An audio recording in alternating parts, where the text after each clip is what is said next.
Tata Harrier लेने की अगर आप सोच रहे हैं या फिर आप किसी भी वजह से कंफ्यूज्ड हैं हैरियर को लेके, तो आज की ये वीडियो आप लोगों के लिए डेडिकेटेड है, क्योंकि आज की इस वीडियो में हम शेयर करने वाले हैं आपसे टाटा हैरियर के कुछ प्रोज एंड कॉन्स, जिसे जानने के बाद आप ये खुद डिसाइड कर पाएंगे कि टाटा हैरियर आपके लिए एक परफेक्ट ऑप्शन है या फिर नहीं।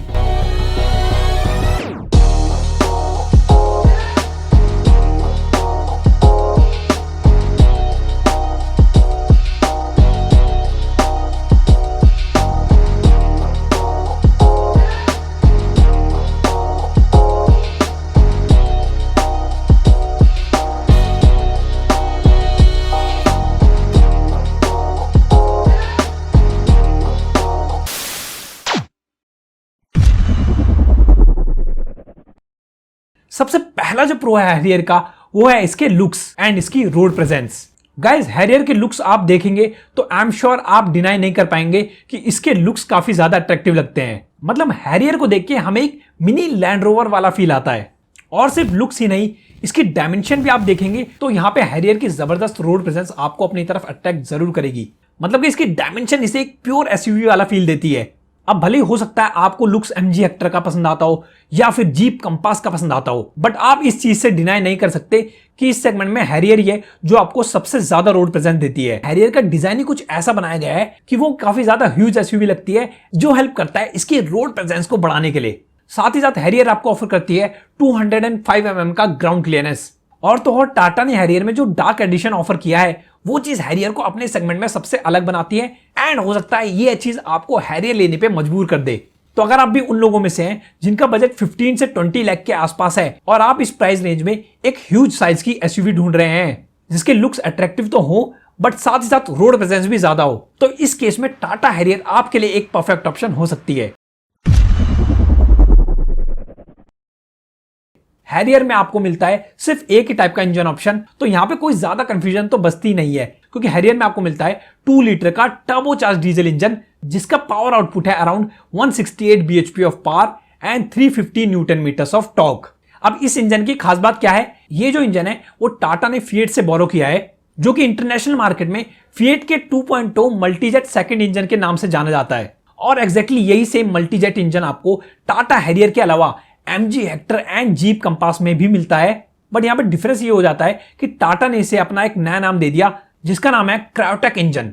एंड ये फिएट सोर्स इंजन आपको 4 सिलेंडर यूनिट के साथ आता है। मतलब कि ये इंजन काफी ज्यादा रिफाइंड है, जिसकी वजह से जब आप हैरियर को ड्राइव करेंगे तो आप इसमें कोई भी वाइब्रेशन या हार्शनेस फील नहीं करेंगे। आपकी ड्राइव काफी स्मूथ होगी, जो कि जनरली हमें टाटा की कार से कम ही देखने को मिलता है। और सिर्फ इतना ही नहीं, पावर में भी ये इंजन काफी ज्यादा रेस्पॉन्सिव है। एंड ये चीज आप इस बात से पता लगा सकते हैं कि हैरियर जैसी बड़ी डायमेंशन वाली एसयूवी 0 to 100 कवर करती है सिर्फ 11 सेकंड्स के आसपास। और इस इंजन के साथ आपको 6 स्पीड का मैनुअल ट्रांसमिशन तो मिलता ही मिलता है, बट साथ ही साथ आपको इसमें 6 स्पीड का ऑटोमेटिक ट्रांसमिशन यानी कन्वेंशनल ऑटोमेटिक ट्रांसमिशन भी मिलता है, जिसे आप लोग टॉर्क कन्वर्टर के नाम से जानते हैं। एंड ये जो टॉर्क कन्वर्टर यूनिट लगा है हैरियर में वो एक्चुअली टाटा ने Hyundai से बोरो किया है। और आई एम श्योर आप ये बात सब जानते होंगे कि Hyundai जाना जाता है अपने वाइड रेंज ऑफ ट्रांसमिशन के लिए, जैसे टॉर्क कन्वर्टर या AT ट्रांसमिशन या चाहे DCT ट्रांसमिशन या IMT, CVT, IVT। Hyundai group across the globe जाना जाता है अपने wide range of engine and transmission के लिए। एंड क्योंकि हैरियर में आपको Hyundai का यही ऑटोमेटिक ट्रांसमिशन यूज हुआ है, इसलिए ये ऑटोमेटिक ट्रांसमिशन काफी ज्यादा स्मूथ है एंड आपको इसे ड्राइव करने में काफी मजा आने वाला है। तो अगर आप एक पावरफुल एसयूवी तो चाहते हैं बट साथ ही साथ ऑटोमेटिक ट्रांसमिशन के शौकीन हैं, तो इस केस में भी आप हैरियर के ऑटोमेटिक ट्रांसमिशन को कंसीडर कर सकते हैं। अगला जो प्रो है हैरियर का वो है इसका स्पेशियस एंड कंफर्टेबल कैबिन। आप जैसे हैरियर के अंदर एंटर करेंगे तो आप सबसे पहले नोटिस करेंगे कि इसका जो कैबिन है वो काफी ज्यादा रूमी है एंड कंफर्टेबल भी है, जो कि आप अभी अपनी स्क्रीन पे देख सकते हैं। मेरी हाइट है अराउंड 5 फीट 9 इंचेस एंड यहाँ पे आपको काफी ज्यादा leg room, shoulder room and head room मिल जाता है, जिसकी वजह से अगर आपकी हाइट 6 फीट भी है तो भी आपको कोई प्रॉब्लम नहीं होने वाली इसकी रियर सीट में बैठने में। और आप रियर सीट में इसकी आराम से बैठ के लॉन्ग ट्रिप्स पे जा सकते हैं, आपको काफी ज्यादा मजा आने वाला है। स्पेशियस होने के अलावा हैरियर का कैबिन प्रैक्टिकल भी है, क्योंकि हैरियर आपको ऑफर करती है काफी सारे स्टोरेज प्लेसेस, चाहे इसके डोर्स की बात करें या फिर इसके आर्मरेस्ट की बात करें या फिर इसके फ्रंट डैशबोर्ड की बात करें। एंड सिर्फ इतना ही नहीं, हैरियर में आपको मिलता है मैसिव साइज का 425 लीटर्स का बूट स्पेस, जिसकी वजह से अगर आप उन लोगों में से भी हैं जिनके लगेज ज्यादा रहता है ट्रैवलिंग करते टाइम, तो शायद हैरियर आपके लिए भी एक परफेक्ट ऑप्शन हो सकती है। टाटा की कार हो और अच्छी बिल्ड क्वालिटी ना हो, ऐसा तो पॉसिबल ही नहीं है, और ये चीज हैरियर में भी आपको मिलेगी, क्योंकि टाटा का कहना है कि हैरियर में उन्होंने यूज किया है ओमेगा आर्क प्लेटफॉर्म, जो कि लैंड रोवर के लेजेंडरी D8 प्लेटफॉर्म से बोरो किया है। अब ये वही फेमस D8 प्लेटफॉर्म है जिसपे JLR ब्रांड यानी जैगुआर लैंड रोवर की काफी सारी कार्स बेस्ड है। ये प्लेटफॉर्म एक्चुअली तब का है जब JLR ब्रांड फोर्ड के अंडर आता था, एंड तब इस प्लेटफॉर्म का नाम था फोर्ड EUCD प्लेटफॉर्म। एंड जब 2008 में टाटा ग्रुप ने JLR ब्रांड को फोर्ड से खरीदा, तब इस EUCD प्लेटफॉर्म को थोड़ा मॉडिफाई करके D8 प्लेटफॉर्म बना दिया, जो कि जैगुआर एंड लैंड रोवर की कार्स में यूज होता है, जिसके फेमस एग्जांपल हैं Jaguar E-Pace, land rover discovery sport, range rover evoke end of course Tata Harrier. अब आप सोचेंगे कि इसमें टाटा ने अपना नाम तो दे दिया है, बट इसमें इंजन फिएट का यूज किया है, ट्रांसमिशन Hyundai का यूज किया है, तो इसमें टाटा का कुछ है या फिर नहीं? तो गाइस इसमें है टाटा का, वो है इसके सेफ्टी फीचर्स। अब आजकल हर कार में आपको ABS, EBD, 2 airbags, rear parking sensors, ये सब सेफ्टी फीचर्स कॉमन हो चुके हैं जब से गवर्नमेंट ने मैंडेटरी कर दिया है इन्हें देना। बट इनके अलावा हैरियर के बेस वेरिएंट से आना आपको शुरू हो जाता है hill hold control, traction control, roll over mitigation, corner stability control and electronic stability program, जो कि हैरियर को बना देता है सेफ्टी में भी काफी जबरदस्त कार। साथ ही साथ जैसे ही आप इसके एग्जैक्ट वेरिएंट में एंटर होंगे, तो वहां पे टाटा ने ऑफर किया है 6 एयरबैग्स का भी ऑप्शन, और साथ ही साथ कुछ एडिशनल सेफ्टी फीचर्स जो आप अभी अपनी स्क्रीन पे देख सकते हैं, जिसकी वजह से सेफ्टी को ध्यान में रखते हुए इसका एग्जैक्ट वेरिएंट काफी ज्यादा वैल्यू फॉर मनी वेरिएंट बन जाता है। एक और क्वालिटी जो आप फील करेंगे हैरियर के कैबिन में एंटर होते ही, जो है इसका फीचर रिच कैबिन।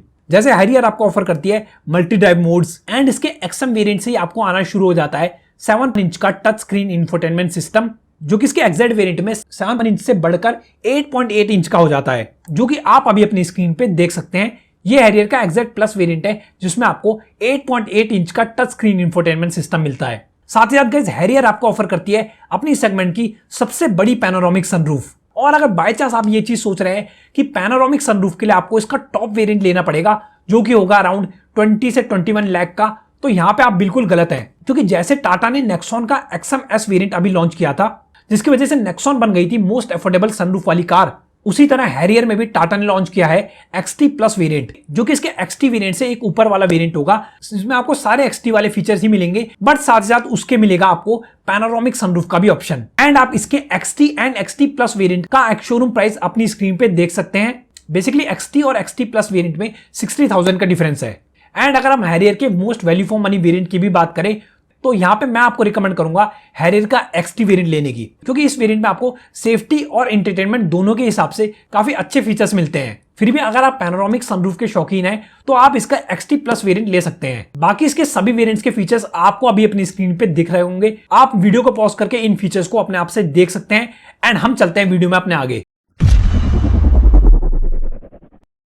इसका जो नेक्स्ट प्रो है वो है इसकी जबरदस्त राइड क्वालिटी। गाइस हैरियर के जो सस्पेंशन है एंड इसकी राइड क्वालिटी है, उसकी वजह से आप बड़े बड़े बम्प्स एंड पॉटहोल्स को इजीली क्रॉस कर जाएंगे। एंड आप इसके जब कैबिन में बैठे होंगे तो आपको बम्पी रोड्स में बिल्कुल भी अनकंफर्टेबल फील नहीं होगा और आपको मजा आएगा इसे ड्राइव करने में। इनफैक्ट इसके रियर सीट का backrest angle and under Thai support भी है, उसकी वजह से भी इसमें रियर सीट पैसेंजर को काफी ज्यादा कंफर्टेबल फील होता है जब आप इसे लॉन्ग ट्रिप्स पे लेके जाते हैं। तो अगर आप उन लोगों में से हैं जिनकी फर्स्ट प्रायोरिटी एक कंफर्टेबल एसयूवी लेना है, तो यहां पे डेफिनेटली आप हैरियर को आंख बंद करके परचेज कर सकते हैं। ओके सो गाइज ये थे हैरियर के कुछ प्रोज। अब आपको ऐसा फील ना हो कि मैंने सिर्फ हैरियर की तारीफ करी है, इस वजह से वीडियो को बैलेंस करने के लिए अब देखेंगे हम हैरियर के कुछ कॉन्स।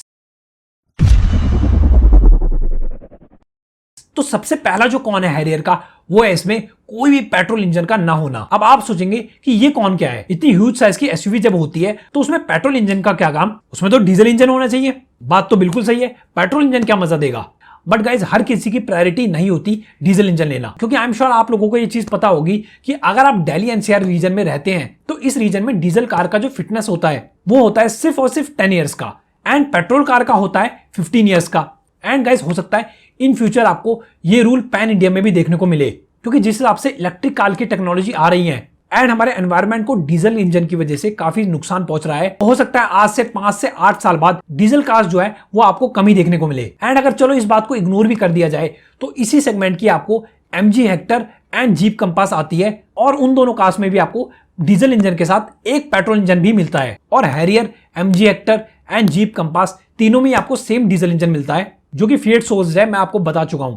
इसलिए मुझे लगता है कि जैसे दूसरी कार्स ऑफर कर रही हैं एक पेट्रोल इंजन भी, उसी तरह से एक टाटा को इसमें एक पेट्रोल इंजन भी ऑफर करना चाहिए था। भले ही नेचुरली एस्पिरेटेड इंजन नहीं, but at least turbo petrol engine तो ऑफर किया ही जा सकता था इसमें। इन नटशेल अगर आप एक पेट्रोल इंजन वाली एसयूवी ढूंढ रहे हैं तो आपको हैरियर को भूलना पड़ेगा और आपको इसी सेगमेंट की जीप कंपास या MG हेक्टर में से किसी को चूज करना पड़ेगा। दूसरा जो इसका कौन है वो है इसमें ऑल व्हील ड्राइव का ऑप्शन ना देना। अब जैसा कि टाटा का कहना है कि हैरियर बेस्ड है लैंड रोवर के D8 प्लेटफॉर्म पे, बट सिर्फ प्लेटफॉर्म यूज करने से ही ऑफ रोड कैपेबिलिटीज बढ़ जाती तो बात ही क्या थी, क्योंकि हैरियर आपको सिर्फ front wheel drive technology offer करती है। एंड जिस तरह से इसकी डायमेंशन और इसका साइज है उसको ध्यान में रखते हुए टाटा को उसमें ऑल व्हील ड्राइव या 4 व्हील ड्राइव का भी ऑप्शन देना चाहिए था, जो कि आपको इसी सेगमेंट की जीप कंपास ऑफर करती है। तो अगर आप एक हार्डकोर एसयूवी के फैन तो है एंड आप चाहते हैं उससे ऑफ रोडिंग भी करना, तो हो सकता है कि आपको भी फील हो कि काश हैरियर में भी ऑल व्हील ड्राइव का ऑप्शन आता। थर्ड जो गाइस इसका कौन है वो है इसका हैवी स्टीयरिंग व्हील। अब राइड क्वालिटी एंड कंफर्ट में आपको कोई प्रॉब्लम नहीं आएगी, हैरियर में बहुत ही ज्यादा अच्छी राइड क्वालिटी ऑफर करती है आपको। बट जब आप इसे स्पेशली सिटी में ड्राइव करेंगे तो आप ये चीज ऑब्जर्व करेंगे कि स्लो स्पीड में इसका स्टीयरिंग व्हील हैवी फील होता है। अब अगर आप हाईवे पे ट्रैवल कर रहे हैं तो आपको इसके हैवी स्टीयरिंग व्हील से कोई प्रॉब्लम नहीं होने वाली, आपको तो इनफैक्ट मजा आएगा हाई स्पीड स्टेबिलिटी में इसकी। बट जब आप इसे सिटी में लेकर निकलेंगे और आप बार बार ट्रैफिक में इधर उधर टर्न्स लेंगे, तब आपको हो सकता है इसका स्टीयरिंग थोड़ा हैवी फील हो और आप थोड़ा लेथर्जिक फील करें इसे ड्राइव करने में। इसलिए ये गाड़ी उन लोगों के लिए तो बिल्कुल भी नहीं है जो 15 से 20 लाख के बजट में एक सिटी ड्राइविंग वाली कार ढूंढ रहे हैं।